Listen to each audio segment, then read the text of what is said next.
Bwana Yesu asifiwe. Ninakusalimu katika jina la Yesu Kristo aliye hai. It's another day. I wish to share na wewe mambo machache. Yesu alikuja akafa kwa ajili ya dhambi zetu, kwa sababu dhambi ilikuwa inahitaji mauti. Yani mtu alikuwa akitenda dhambi anakufa. Anakufa nini? Roho yake inatengwa na uzima. Waefeso wanasema zamani sisi tulikuwa wafu kwa sababu ya makosa na dhambi.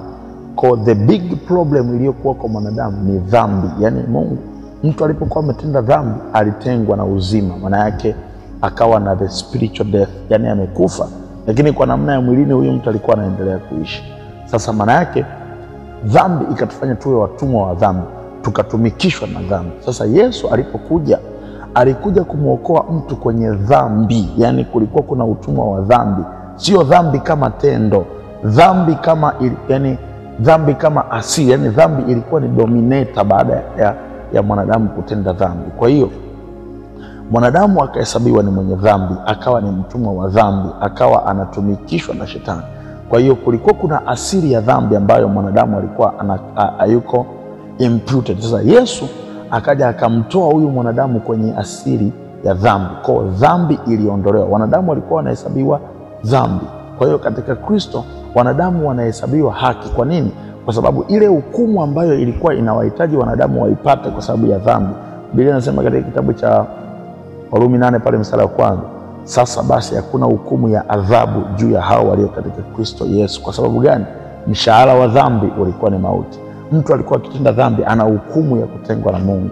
Lakini sasa hivi tumeketishwa na Yesu katika ulimwengu wa roho kwa pendo lake yeye mwenyewe. Upendo wa Kristo au zawadi ya Mungu haikudhihirishwa kwamba tulipokuwa watakatifu. Mungu anasema ya kwamba hata wakati wetu tulipokuwa wenye dhambi, Mungu alitupenda wakati tukiwa wenye dhambi. Kwa hiyo kumbe hatukufanya tendo lolote lililo jema kwamba tumuoneshe Mungu sasa hivi we deserve kupata msamaha wa dhambi. Wakati ule tukiwa tuna dhambi, Mungu alitupenda. Remember, wakati tukiwa tuna dhambi. Kwa hiyo sio kwamba Mungu aliangalia kigezo fulani, huyu amefunga sana, huyu ameomba sana toba, huyu ametubu sana. Maana yake ni kwamba Mungu wakati tuna dhambi alitupenda. Kwa hiyo hakuna jambo lolote jema tutakalolitenda la kumshawishi Mungu kwamba we deserve this kwa sababu tume deserve kupata kitu fulani kwa sababu tumekaa watakatifu. Hapana. Kwa sababu pendo lake lenyewe lilidhihirishwa kabla ya sisi hatujatenda tendo lolote jema. Kwa hiyo ni kwamba tutende matendo mema au tusitende. Sio kwamba tunamshawishi Mungu atupe kitu fulani.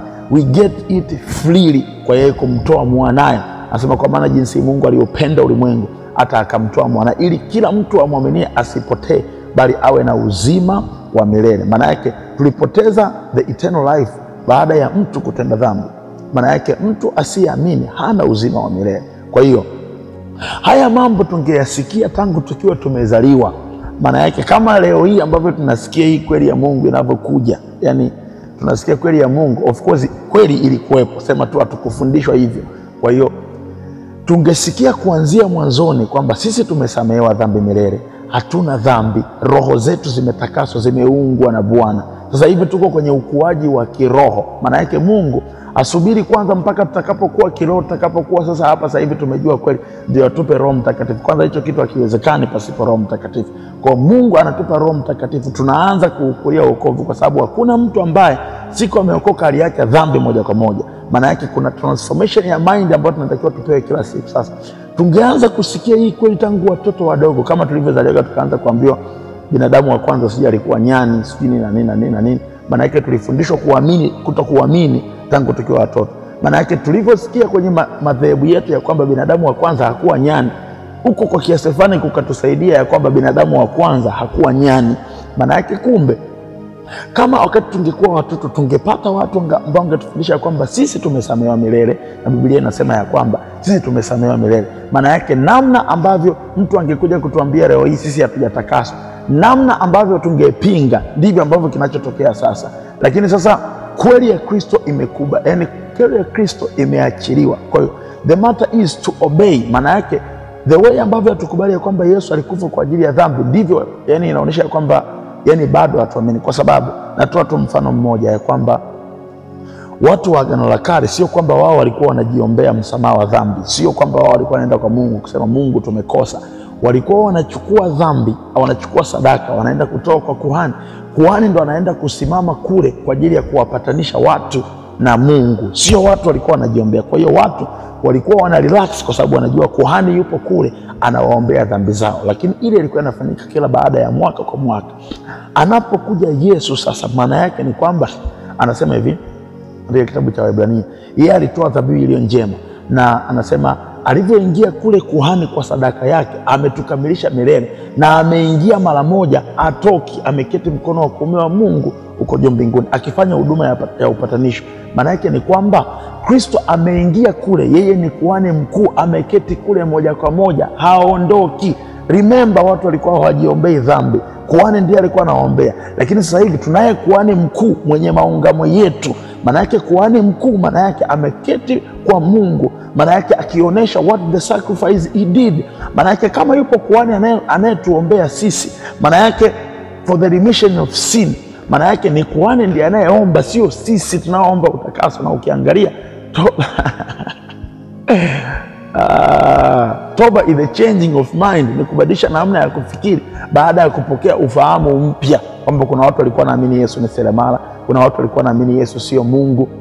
Kwa hiyo wanatakiwa wabadilishe ufahamu, wamuone Yesu kwa namna ya kwamba yeye ni Mungu, amekuja kuwaondolea watu dhambi. Kwa hiyo Yesu alikuja kufa kwa ajili ya dhambi za wanadamu, kwa sababu dhambi ilimtenga mtu na Mungu. Kwa hiyo mtu anapokubali ya kwamba Yesu alikufa kwa ajili yangu, sio kukiri dhambi zake, anapokubali ya kwamba Yesu alikufa kwa ajili ya dhambi zangu, kwa sababu kitabu cha Warumi 10 pale mstari 9 anasema, kwa kuwa ukimkiri Yesu kwa kinywa chako ya kuwa ni Bwana moja, na kuamini moyoni mwako kuwa Bwana Mungu alimfufua katika wafu, utaokoka. Kwa kumbe wokovu ni kukiri ya kwamba Yesu alichokifanya kwa ajili yetu, that is the salvation. Na wokovu tunaupata mara moja. Yani once tunapoamini kwamba Yesu alikuja akafa kwa ajili ya dhambi zetu, that is the salvation. Kinachofuata ni mtu kuanza kufundishwa sasa asili mpya aliyopokea katika Kristo. Sasa tunavyoendelea kukua katika Kristo, tunavyoonyeshwa what Jesus did kwa ajili ya maisha yetu, maana yake hapo sasa tunaendelea kukua tufanane na ile asili mpya ambayo tuipokea. Lakini muamini amesamehewa dhambi milele, ametakaswa milele, kwa sababu dhabihu aliyoitoa imetukamilisha milele. Na tuangalie kwamba roho zetu ndizo zimezaliwa mara ya pili, zimeungwa na Bwana, kwa sababu Mungu ni roho. Maana yake anasema walio wote walimpokea hapo waweza kufanyika watoto wa Mungu, ndio wale waliamini jina lake, walizaliwa sio kwa damu, sio kwa mapenzi ya mwili, wala sio kwa mapenzi, bali kwa Mungu. Mungu ni nani? Mungu ni roho. Kilichozaliwa kwa mwili ni mwili, kilichozaliwa kwa roho ni roho. Maana yake sasa hivi we are in Christ, tumesamehewa dhambi, tumetakaswa. Biblia inasema alimfanya Yesu ajua dhambi kuwa dhambi, ili sisi tupate kuwa haki ya Mungu. Nini maana ya haki? Haki ni mtu kuhesabiwa kwamba hana hatia. Kwa katika Kristo sisi hatuna hatia. Haya mambo tungefundishwa tangu utotoni, maana yake